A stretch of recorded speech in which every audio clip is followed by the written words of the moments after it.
Gênesis. Parte 8. No vídeo anterior, exploramos os significados espirituais dos 4 braços do Rio do Éden, mostrando como cada um revela uma dimensão da obra de Deus em nós, desde a transformação pelo Gion, a ação rápida do Espírito no Tigre, até a frutificação gerada pelo Eufrates. Inscreva-se no canal, ative as notificações e compartilhe este vídeo com outras pessoas. Juntos, podemos levar a palavra de Deus ainda mais longe. Neste vídeo, seguimos aprofundando o tema da frutificação espiritual, agora, contrastando a folhagem viva da árvore plantada junto às águas com a folhagem murcha das tentativas humanas de autossuficiência. Há uma diferença entre confiar no Senhor e fazer do Senhor a sua confiança. Não é apenas um sentimento de fé momentâneo, mas uma entrega profunda e constante, onde o Senhor se torna a fonte contínua da nossa esperança. Essa distinção é essencial, e Jeremias 17 nos ajuda a visualizar isso com uma analogia poderosa. E esse texto diz que esse homem, bendito o homem, que faz isso. Agora, como que ele descreve? Qual que é a analogia que ele faz? Jeremias 17 verso 8. Porque ele é como a árvore plantada junto às águas, que estende as suas raízes para o ribeiro e não receia quando vem o calor, mas a sua folha fica verde, e, no ano de sequidão, não se perturba, nem deixa de dar fruto. De novo encontramos esses dois aspectos. As folhas que aqui diz sempre verdes e diz do fruto que nunca falha. No ano da sequidão não deixa de dar o fruto. Vocês observaram que quando ele descreve o homem que confia no homem, o ímpio, o cenário é um cenário ruim. Mas ele não é totalmente ruim, porque observe que diz, não verá quando vier o bem. Ou seja, o bem vem. E mesmo assim ele não o vê, ele não o aprecia, não é beneficiado disso. E do lado do homem que confia no Senhor, as coisas não são todas cor-de-rosa, mil maravilhas, porque fala do ano da sequidão, do ano da seca, no deserto. E essa árvore continua dando fruto. Não porque está no deserto, mas porque estende as suas raízes para o ribeiro. É de lá que vem o seu fruto, é de lá que vem a condição de frutificar e essa é a analogia, mas o texto começa dizendo, a sua confiança é o Senhor. Essa é a chave.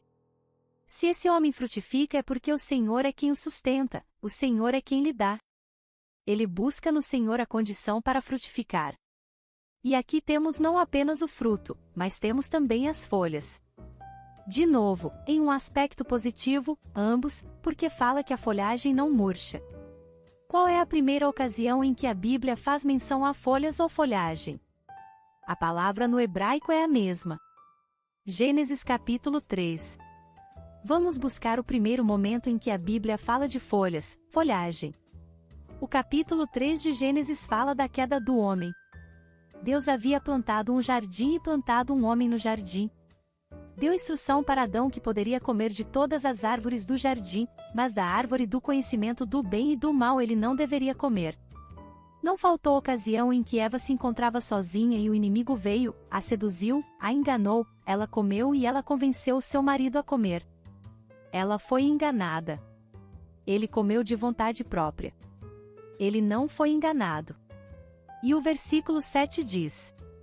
Gênesis 3 verso 7. Abriram-se, então, os olhos de ambos, e, percebendo que estavam nus, coseram folhas de figueira e fizeram cintas para si. Essa é a primeira ocasião em que a Bíblia fala de folhas e certamente não está no contexto positivo. Normalmente associamos a esse ato, de Adão e de Eva, de tomar as folhas de figueira e coser cintas para si, como um exemplo clássico de religião. O que é que religião? Eles perceberam que estavam nus, resolveram se cobrir, e de forma artificial apanharam as folhas, fizeram cintas, mas eles se esconderam quando ouviram a voz de Deus na viração do dia. Ele teve medo e se escondeu e quando Deus lhe perguntou por quê?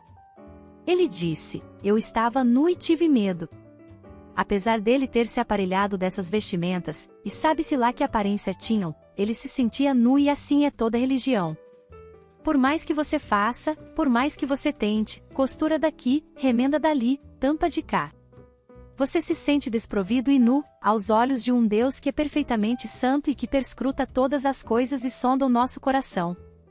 É por isso que os caminhos de Deus tinham de ser completamente diferentes. Ele não poderia dizer, continue tentando porque um dia você chega lá.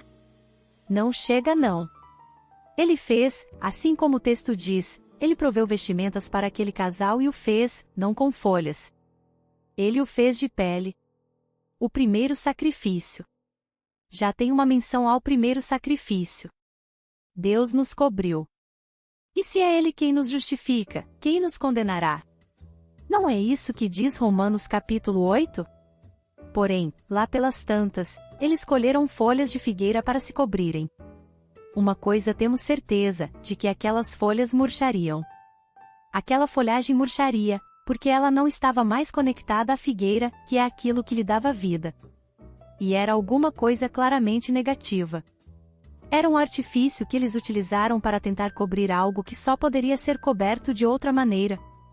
Com esse pano de fundo acho que nós podemos considerar talvez o que pudéssemos chamar de nosso texto principal que aparece em Marcos capítulo 11. Podemos ler a partir do versículo 1 para nos dar o contexto. O Senhor está prestes a entrar em Jerusalém e essa é a sua última semana de vida sobre a terra, os dias da sua carne estavam chegando ao fim. Marcos 11 verso 1. Quando se aproximavam de Jerusalém, de Betfagé e Betânia, junto ao Monte das Oliveiras, enviou Jesus 2 dos seus discípulos. 2 E disse-lhes, ide à aldeia que aí está diante de vós e, logo ao entrar, achareis preso um jumentinho, o qual ainda ninguém montou, desprendei-o e trazei-o. 3 Se alguém vos perguntar, por que fazeis isso? Respondei, o Senhor precisa dele e logo o mandará de volta para aqui. 4 Então, foram e acharam o jumentinho preso, junto ao portão, do lado de fora, na rua, e o desprenderam. 5 Alguns dos que ali estavam reclamaram, que fazeis, soltando o jumentinho? 6 Eles, porém, responderam conforme as instruções de Jesus, então, os deixaram ir. 7 Levaram o jumentinho, sobre o qual puseram as suas vestes, e Jesus o montou. 8 E muitos estendiam as suas vestes no caminho, e outros, ramos que haviam cortado dos campos. 9 Tantos que iam adiante dele como os que vinham depois clamavam, Hosana! Bendito o que vem em nome do Senhor! 10 Bendito o reino que vem, o reino de Davi, nosso Pai! Hosana, nas maiores alturas! Essa foi a entrada do Senhor em Jerusalém.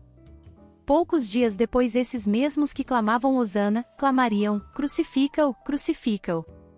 Essa é a estabilidade do ser humano. Mas o Senhor ao entrar em Jerusalém ele foi ao templo. É o que encontramos no versículo 11. Marcos 11 verso 11. E, quando entrou em Jerusalém, no templo, tendo observado tudo, como fosse já tarde, saiu para Betânia com os 12. Naquela época o templo já existia e estava em pleno funcionamento. O templo foi destruído no ano de 70, e nessa época estavam lá os sumos sacerdotes, que faziam sacrifícios, a Páscoa estava se aproximando e estavam se organizando para fazer todo aquele cerimonial relativo à Páscoa judaica, que eles celebravam a saída deles do Egito, por mão forte do Senhor. Mas, entre eles estava o verdadeiro Cordeiro Pascal, que eles não reconheceram e muito antes pelo contrário, tramavam para matá-lo.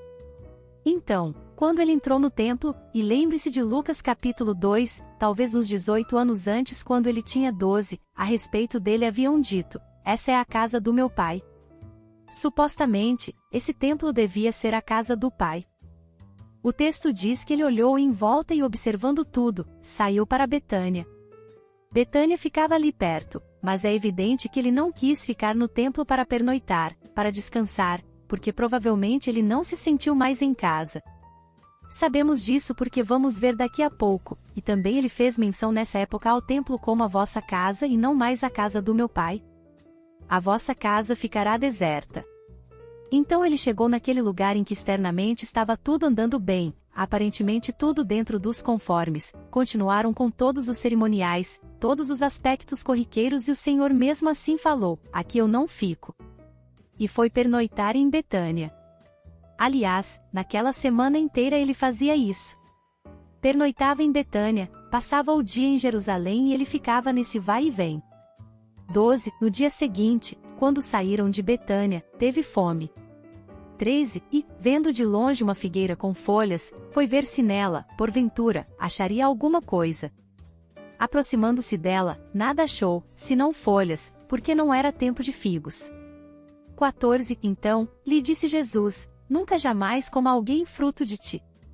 E seus discípulos ouviram isto. Vamos ler ainda do 15 ao 19. 15. E foram para Jerusalém. Entrando ele no templo, passou a expulsar os que ali vendiam e compravam, derribou as mesas dos cambistas e as cadeiras dos que vendiam pombas. 16. Não permitia que alguém conduzisse qualquer utensílio pelo templo. 17. Também os ensinava e dizia, não está escrito, a minha casa será chamada casa de oração para todas as nações? Vós, porém, a tendes transformado em covil de salteadores. 18. E os principais sacerdotes e escribas ouviam estas coisas e procuravam um modo de lhe tirar a vida, pois o temiam, porque toda a multidão se maravilhava de sua doutrina. 19. Em vindo a tarde, saíram da cidade. Então, mais uma vez voltaram. Aqui o que temos é um relato sobre o templo. Obrigada por assistir até aqui, não percam os próximos vídeos. Graça e paz, irmãs e irmãos.